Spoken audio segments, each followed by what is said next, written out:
Alrighty. Sorry that cut off. This is gonna have to be two videos, but I think I was saying that the block ended up being different than what I was expecting. Some nurses just came in and were helping me out and stuff, so I had to stop recording for a minute there. But this is still the 30th, and I'm still in the hospital. Uh, anyway, so the block, it ended up being that they had told me they were just gonna do sensation in my thigh, and instead it ended up being that it went down the whole leg. I was not expecting that at all. So when the first time came for me to go to the bathroom, they had not put a Foley in me, which is like a catheter or whatever. They didn't put any line in me. They were gonna have me just go to the bathroom like normal, right? And I went to get up, and my left foot works just fine. Everything's great. And then the bed beeps. It like sets off an alarm if they don't remember to hit it, that, hey, the weight suddenly changed on the bed. Did someone fall down?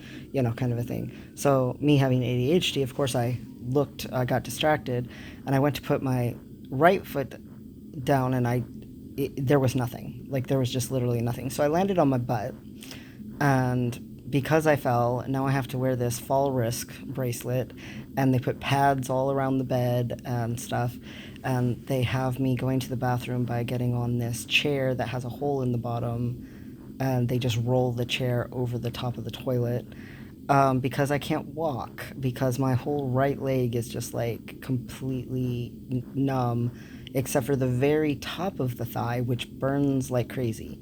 So soon my whole thigh is going to feel that way, and I'm not looking forward to that, but at least it's only the top of the thigh.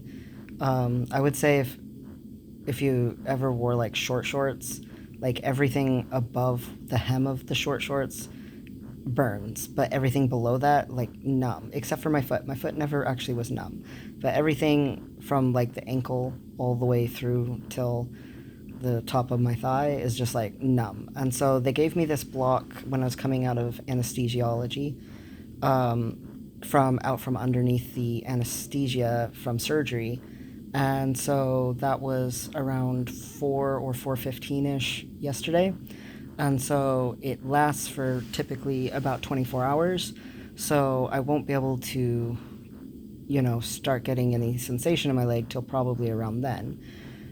They said as soon as I start feeling any like sharp little twinges of my legs falling asleep, I need to immediately ask them for some oxycodone, because the transition from feeling nothing to feeling my leg on fire can be quite intense.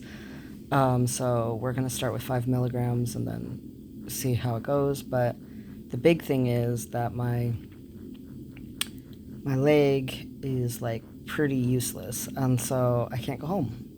So I'm stuck here. So even besides that, they couldn't find a portable vacuum seal thing for me to use. They wanted me to stay because of my leg. Now the nurse came in to help me, right? Well, guess what it was?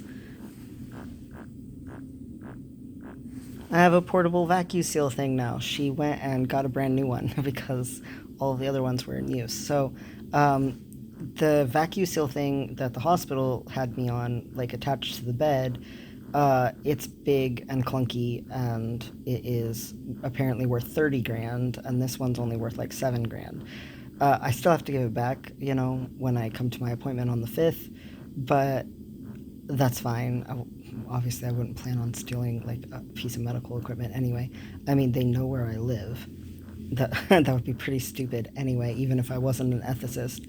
But even besides that, this one is much smaller and way more nifty. And here, I'm gonna see if I can pick it up and hold it for you, or show it to you. One sec.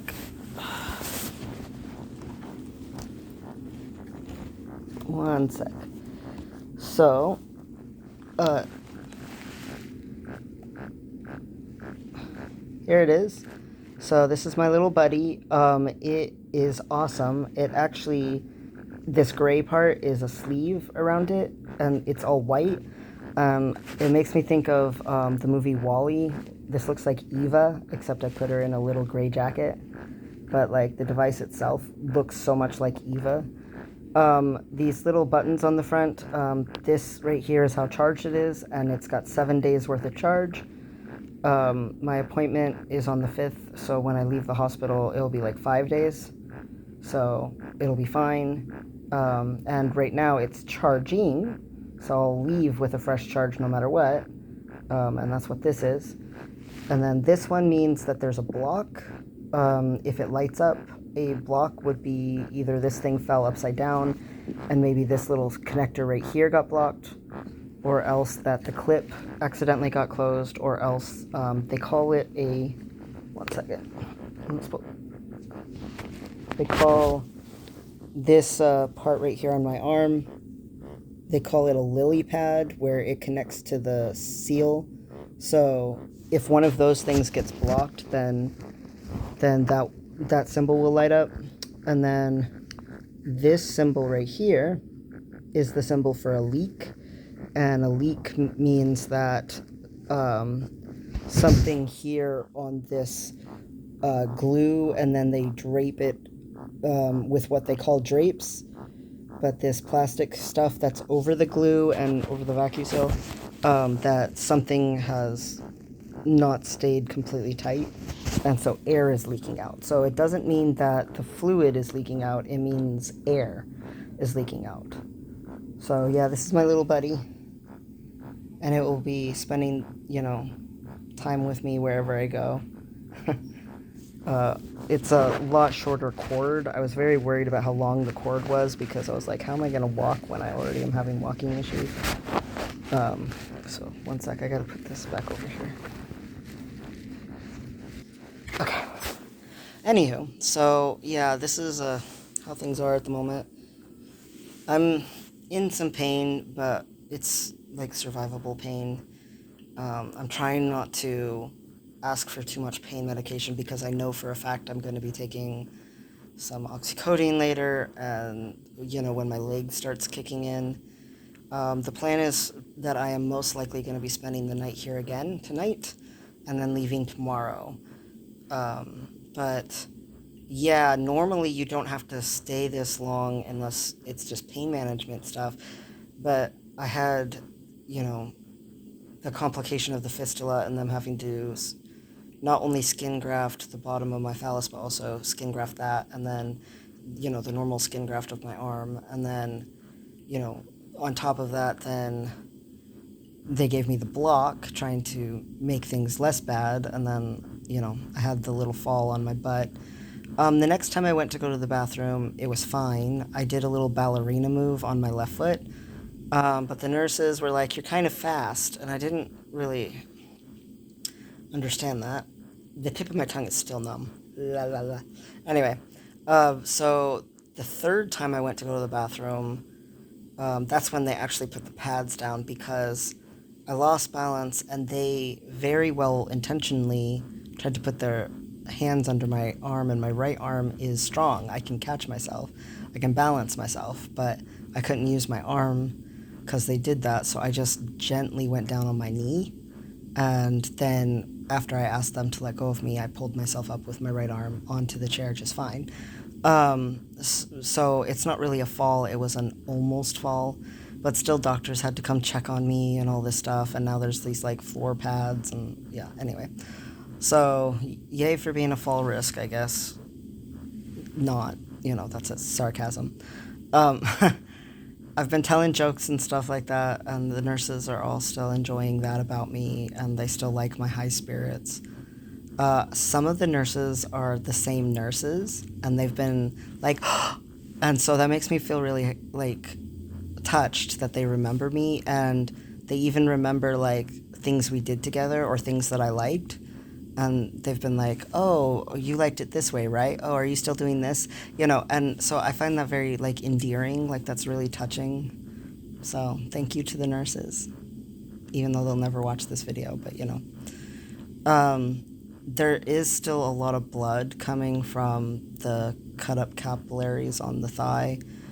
I think they've changed my gown like 6 times now, so it's probably a good thing I'm here and they can keep changing stuff as it gets bloody, because I don't know if my roommate would necessarily handle that well, and supposedly the blood will slow down. So, yeah.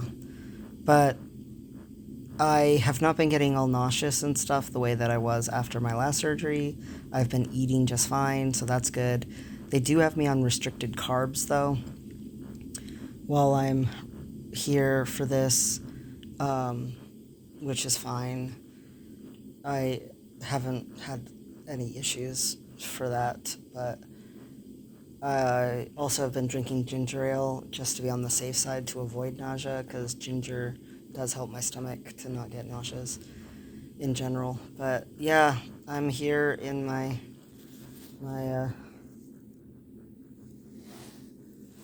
hospital room, and again, I can't believe I'm by myself again. Um, the medical staff and team and stuff are super nice and all that. Now, my appointment, that's gonna be on next Friday, I am not looking forward at all to once again having to deal with this. Let me tell you, the most painful part still has been when they pulled that off. And my leg definitely has had burning again at the top of the thigh, but it's still just so painful when they pull that off. I am not looking forward to having to do that again, but it should be the last time. So, and it's temporary. I can survive anything that's temporary. It'll be worth it. And there'll be skin underneath this time instead of that BTM stuff, so it'll be worth it. But man, I'm not looking forward to it. It looks like they used a whole tub of glue again. And it rips all my hairs out of my arm, and it hurts like a lot. But the doctor told me that this time they might do something called a lidocaine soak, and apparently they can take and put in my tube here, in my suction tube, they can put some lidocaine in it, and it will soak into this sponge stuff that's inside of there, and it will help reduce the pain and make a bunch of numbing there. And so they said they might do that, which would be, I was like, oh, that would be nice. So, hey, but if I can just get through this, you know, after that appointment, it will be another week to a week and a half, and I'll be able to start sitting down and actually walking around a lot and, you know, starting to get more exercise. Still no lifting weights, still no lifting more than 10 pounds, but I'll be able to start physical therapy like hardcore and all that kind of stuff. So I'm really excited about all of that. I realized laying here that I forgot to get books. I signed myself up for classes, I got my accommodations, and I even requested extra accommodations. I thought I was being a good boy, and I forgot books for class. So I'm gonna have to muster up the gumption to do that before classes start for summer classes. But I don't know. I keep going back and forth about doing 4 classes over summer, 2 at the college instead of just 1, because I'm doing 2 at the university no matter what. But I keep being like, is that too much? Am I going to be in too much stress? I don't know. Should I do it? But nutrition, interestingly, is one of the classes that's expected for my international accounting degree. And the timing of it would be fitting because I wanted to spend the summer, you know, exercising and getting back in shape and stuff like that. So I feel like, you know, and also, I mean, I know a decent amount about nutrition already from when I used to be quite fit. So I feel like, you know, it's been an extremely long time since I've been fit. I'm sure a bunch of stuff has changed. It could be interesting, and it's not like I wouldn't be trying to get fit anyway. So it seems like the timing would go really well. But also, how much stuff am I going to have to get done this summer? And I'm supposed to spend 10 days this summer watching my nephews and driving back and forth an hour from where I live to where they live, and